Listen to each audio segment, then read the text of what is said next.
आज मैं आपको बताती हूँ एंथ्रासीनम रेमेडी के बारे में। एंथ्रासीनम रेमेडी एक नोसोड है और इससे पहले कि मैं आपसे इसका मटीरियल मेडिका डिस्कस करूँ और फर्दर इसके सिम्टम्स आपको समझाऊँ या इसकी क्लिनिकल पिक्चर एक्सप्लेन करूँ, मैं आपको इसकी माइक्रोबायोलॉजी बताती हूँ। देखो, एंथ्रासीनम रेमेडी एंथ्राक्स पॉइजन से बनती है। एंथ्राक्स एक ऐसा बैक्टीरिया है जो कि रॉड लाइक स्ट्रक्चर होता है, ग्राम पॉजिटिव होता है और इसके जो रॉड्स होते हैं वो कनेक्ट करके एक लंबी चेन बनाते हैं। ये बैक्टीरिया आमतौर पे किसी भी जानवर में पाया जाता है, इंसानों में इस तरह डायरेक्टली नहीं पाया जाता, लेकिन हम इंसान किसी भी जानवर से इसको हासिल कर लेते हैं या इसको इन्फेक्टेड अपने आप को करवा लेते हैं 3 तरीकों से। एक तो ये कि हम इसको अपनी स्किन के थ्रू इन्फेक्टेड होते हैं इससे, दूसरा हम अपने इनहेलिंग या रेस्पिरेटरी सिस्टम के जरिए इन्फेक्टेड होते हैं और तीसरा हम अपने जीआईटी के जरिए इन्फेक्टेड होते हैं। देखो, अगर मैं बात करूँ स्किन के जरिए, अगर आपकी स्किन पे कोई वूंड है, कोई कट है, कोई ऐसे अब्रेजन या रगड़ है जिसमें आपकी स्किन ओपन हो चुकी है, तो याद रखें कि आप किसी ऐसे एनिमल के टच में आएंगे जिससे वो इन्फेक्टेड है, तो ये बैक्टीरिया आपके अंदर ट्रांसफर हो सकता है। इसके अलावा अगर रेस्पिरेटरी की बात की जाए, तो अगर आप किसी ऐसे जानवर के टच में हैं या करीब हैं जिसकी फर उड़ रही है या वो फर आपके अंदर इनहेल हो गई है, आप उसको अपने अंदर ले गए हैं, तो तब भी इस बैक्टीरिया का इन्फेक्शन आपके अंदर जा सकता है।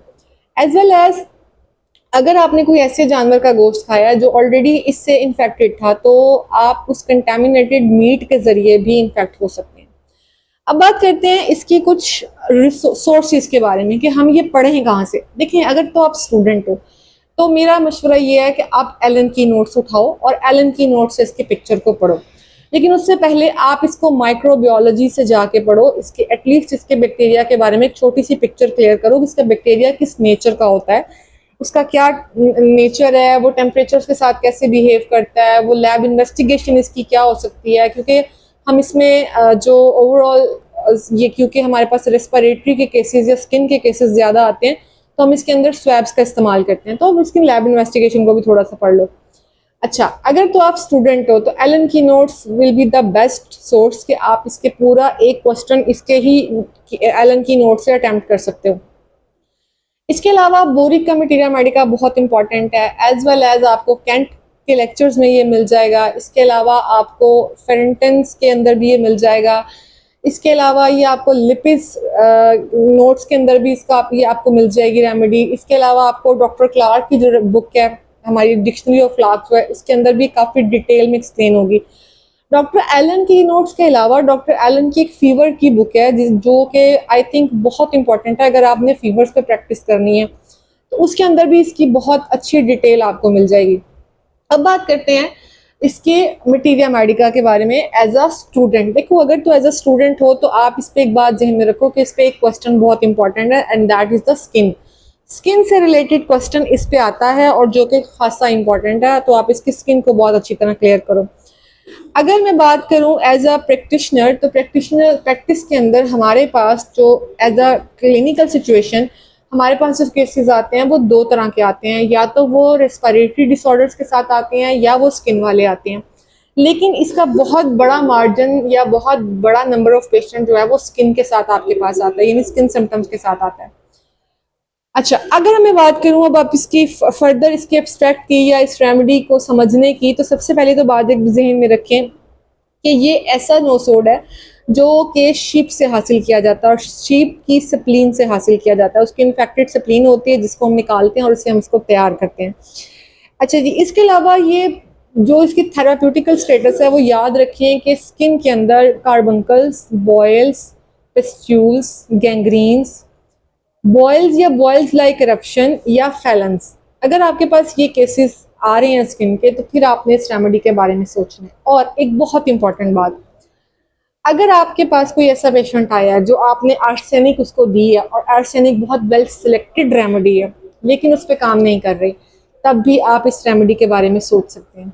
मैं आपको ये भी बताती चलूँ कि इस रेमेडी का पेशेंट हमारे लिए एक सीरियस पेशेंट होता है, क्योंकि अगर हम इसको टाइम पे मैनेज ना करें या हम इसको प्रॉपरली ट्रीट ना कर सके तो ये उसके लिए फेटल सिचुएशंस हो सकती हैं।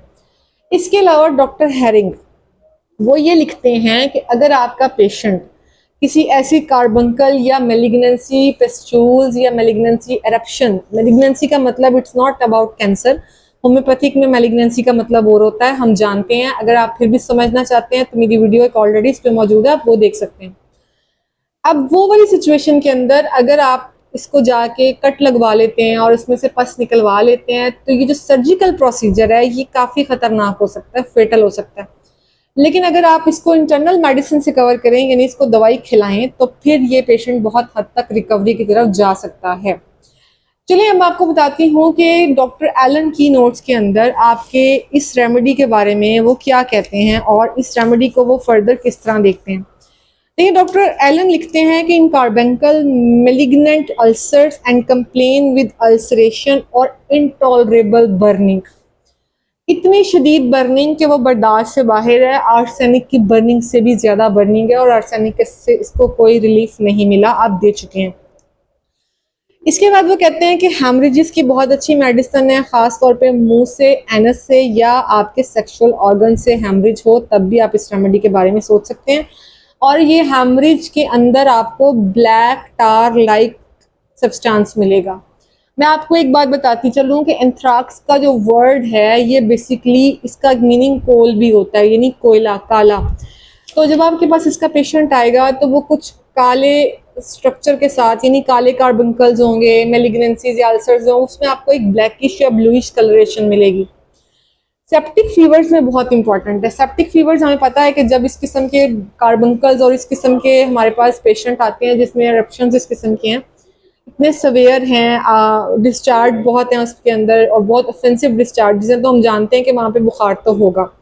अब जो सेप्टिक फीवर्स हैं ये इतने ज़्यादा शदीद होते हैं, इतना बुरा झटका लगता है इनको इसका कि इसमें इनको बहुत शदीद कमज़ोरी होती है, इनकी पल्स सिंक कर रही होती है, शदीद किस्म की फेंटनेस होती है। अगर गैंग्रीनियस अल्सर्स की बात करूं तो इनके गैंग्रीनियस अल्सर्स होते हैं, यानी कि आपको लिटरली लगेगा कि स्किन वहाँ से डेड हो रही है। इसके अलावा ये फैलेंस की बहुत इंपॉर्टेंट रेमेडी है। देखो, फैलेंस एक सिचुएशन होती है, इसमें आपकी जो उंगलियों के जो टिप्स हैं या आपके ऐसे एरियाज जो कि कनेक्टेड हैं या छोटे नैरो एरियाज हैं जैसे उंगलियों के दरमियान, इसमें ये स्वेलिंग हो जाती है और ये स्वेलिंग शदीद पेनफुल होती है। ये मामूली पेन नहीं होता और ये कुछ दिनों में खुद ब खुद ठीक भी नहीं होता, इसको बहुत टाइम लगता है। और फैलेंस इंतहाई ख़तरनाक सिचुएशन है क्योंकि ये क्या करती है कि ये इन्फेक्शन आपके लिगामेंट्स, आपके बोन्स तक बहुत आराम से पहुंच जाती है। इसीलिए फैलेंस जैसी सिचुएशन में इस रेमेडी का इस्तेमाल बेहद ज़रूरी हो जाता है और फैलेंस जो सिचुएशन है ये काफ़ी ख़तरनाक हो सकती है। अच्छा जी, इसके अलावा बात करूँ पेस्ट्यूल्स की, तो पेस्ट्यूल्स को ब्लैक ब्लू ब्लिस्टर्स आपको मिलेंगे। आप जानते हैं कि ब्लिस्टर्स किस तरह के होते हैं, लेकिन अगर आप फिर भी इस पर मेरी वीडियो को देखना चाहते हैं तो ऑलरेडी एक वीडियो मौजूद है, मैंने इन तमाम चीज़ों के डिफरेंस पे भी एक वीडियो बनाई है, आप वो देख के इसको क्लियर कर सकते हैं। इसके बाद अगर मैं बात करूँ इसके पेस्ट्यूल्स की, तो पेस्ट्यूल्स इतने सवेयर होते हैं कि 24 to 48 आवर्स में ये फेटल हो सकते हैं, यानी कि आप इसकी ज़िंदगी को ख़तरे में भी महसूस कर सकते हैं। कार्बंकल्स बहुत हॉरिबल बर्निंग पेन्स के साथ आते हैं। डिस्चार्जेस जो हैं वो शदीद ऑफेंसिव होते हैं, बहुत ज़्यादा स्मेली होते हैं कार्बंकल्स। डाइसेक्टिंग वुंड्स के अंदर ये आपको मिलेंगे। डाइसेक्टिंग वुंड्स ऐसे वुंड्स जो कि आपने किसी वजह से सर्जरी करवाई और वो हील नहीं हो रहे और वहाँ से ब्लैक हो गए हैं, स्पेशली वहाँ पे गैंग्रीनियस सिचुएशन क्रिएट हो गई है, सेप्सिस हो गया। मोस्ट प्रोबेबली कि जब आप ये सर्जरी करवा रहे होते हैं तो ये कहीं ना कहीं ये जो बैक्टीरिया या आप कहीं वहीं से हॉस्पिटल और उन्हीं वार्ड्स में से कहीं से ऑब्टेन कर लेते हैं, जिसके बाद सिचुएशन बिगड़ जाती है।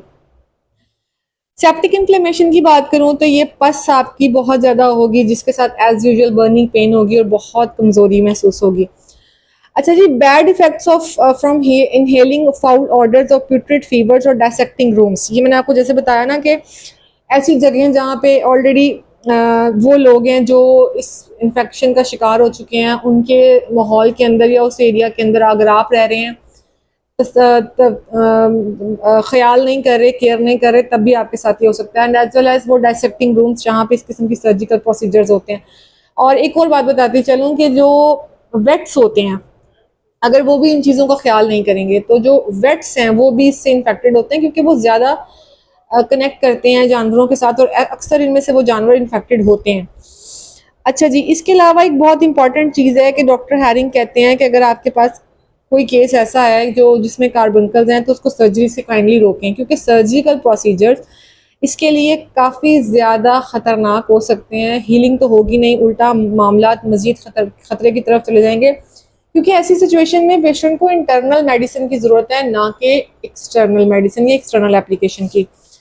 मैं अगर इसके रिलेशनशिप्स की बात करूँ तो इसकी कंपैरिजन में जो मेडिसिन है वो आर्सेनिक है, लेक्सिस है, पायरोजीनम है, एकिनेशिया है, और स्लीशिया बहुत वेल फॉलोड रेमेडी है, इसके साथ बहुत अच्छा काम करती है। पोटेंसीज, जैसा कि मैं आपको बता चुकी हूँ कि नोसोड्स के अंदर पोटेंसीज का इस्तेमाल हम हायर पोटेंसीज पे करते हैं, जल्दी रिपीट नहीं करते, बार बार रिपीटेशन इसके अंदर नहीं दी जाती, बल्कि एक ही दफ़ा रेमेडी देकर, एक ही पोटेंसी में देकर आप उसको एक लॉन्ग टर्म वेट पे रखते हैं।